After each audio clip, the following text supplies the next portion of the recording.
Welcome back to my channel, everybody. Yeah, thanks for tuning in. Rob the Black here. So a lot of you guys don't realize that I used to be a correctional officer. Not like Rick Ross, but a real corrections officer. And these are some of my stories.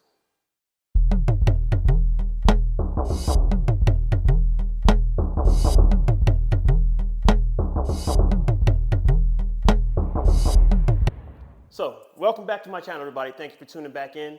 Rob the Black here. So, I figured, I'll try to share some of my experiences with you guys, on like aspects of my life. And one of the aspects are that I was a correctional officer.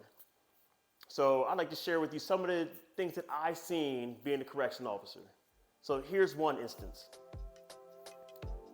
So, you guys tell me if you think this is fair and what you think about this. So, working in the jail, I'm not going to say what jail it was, but it was in the state of New Jersey. Working in the jail, I seen and talked to inmates that I knew from looking at their, as people call it, their paperwork when you hear the prison stories. I was looking at their jacket and knowing who the person is, I actually seen people locked up in jail that are innocent. Yes. Everybody's like, yeah, we know that. Yeah, but I can say it for a fact. What made it extra dirty was the fact that they were innocent and they couldn't afford an attorney. That's what sucks. Because what ends up happening is that you get what they call a public defender. You lawyers out there, don't take offense to that, but that's what they call public defenders. I can't even say it right, public pretender.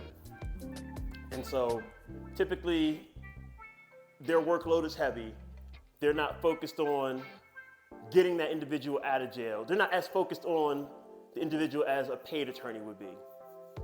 And typically what I notice is that it works in a circle. You have the public defender wants to prove himself because he got your charges lessened, so that means it worked out for him.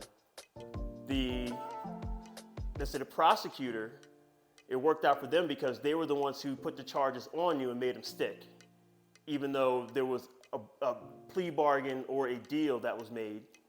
And then the judge who was able to sentence somebody who did something wrong. So I see that cycle.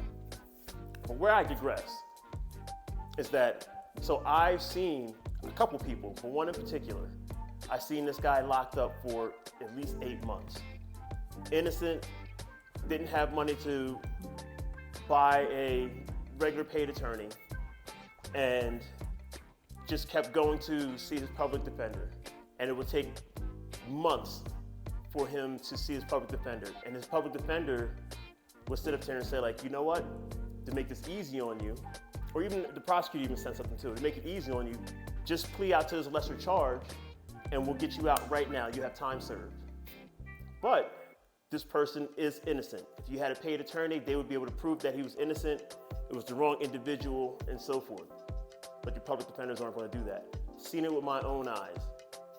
I've seen somebody locked up for 8 months, and it got to the point that they were so stressed out about being locked up that they took a plea bargain, a deal, for a lesser charge that they didn't commit just so they can get out of jail. Now, that charge sticks with them the rest of their life. And the thing is, they were innocent. So tell me how that makes you feel. Tell me what you think about that. This is something that happens all the time. This happens all the time. What can we do to change this? Or what do you recommend we can do to change this? But this is one of my stories I wanted to share with you. Leave your comments down at the bottom. What can be done to change this behavior? Happens all the time. But not to keep you guys any longer, Rob Black signing out. Stay strong, stay dangerous.